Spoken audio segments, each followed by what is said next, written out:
welcome to Season 1, Episode 3 of Pro Wrestling's Top 50. I'm your host, Travis McNeil, and today we continue our countdown of the top 50 matches of 2020 with match number 48, which is a six-man tag team match pitting the Elite of Kenny Omega and the Young Bucks, Matt and Nick Jackson, against the Jurassic Express of Jungle Boy, Luchasaurus, and Marko Stunt from the July 15th special Fight for the Fallen episode of AEW Dynamite. There's a lot I like about AEW, but I really enjoy how they've made certain episodes of Dynamite as little special events in between their pay-per-views. It's very reminiscent to me of the old WCW Clash of the Champions specials that I grew up with, and it also gives them the ability to run shorter programs in between their pay-per-views, which prevents the burnout that you might find with WWE, for example, with their extensive multi-pay-per-view feuds that they do, that often just end up with countless rematches or indecisive finishes. That said, though, this was just a simple face versus face sort of dream match. And again, that's something that you don't see too often in mainstream wrestling, that AEW has been more willing to explore, which I certainly appreciate it. This was probably my favorite kind of cool move, non-stop action match that happened this year. But they also did a really good job packing some long-time story details into it as well, as this kind of started the slow, descent of Kenny Omega transforming back into the cleaner that would end with him closing out the year as the new AEW World Heavyweight Champion.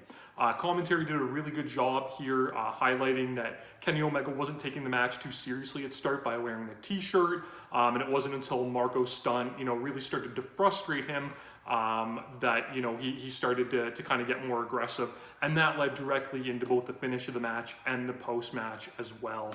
At the end of the match, Kenny uncharacteristically continued his beatdown of Marko, which was, to the surprise of his partners as well. And that's kind of where you started to see that shift in his character a little bit.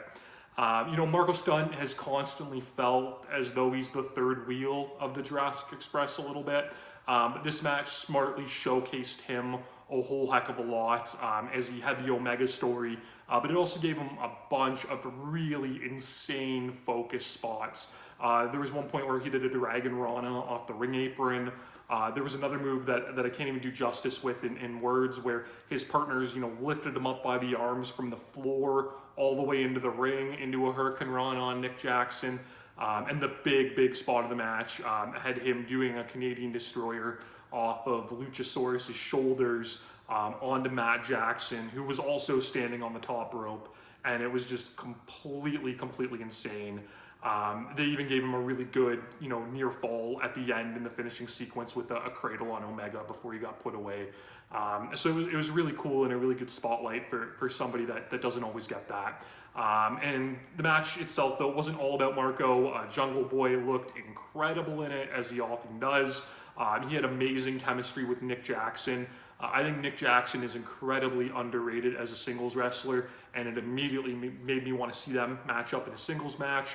I think Jungle Boy is probably the best long-term prospect that AEW has, and I think especially he could be a kind of a cool pet project for Nick Jackson in particular. There was a sequence where Jungle Boy took out everybody that was very reminiscent of one of Nick Jackson's hot tags, which I think are some of the best in the business. So this was just a super fun TV match that AEW does really well, good enough that it obviously clocks in on this list. But that's all we have for today. I hope you join me tomorrow as we get to match number 47 on our list. As always, follow on Twitter and Instagram at Wrestling50, the word 50 spelled out, not numerical. Please subscribe and like the video, share with your friends, and we'll see you tomorrow as we continue to count down Pro Wrestling's Top 50.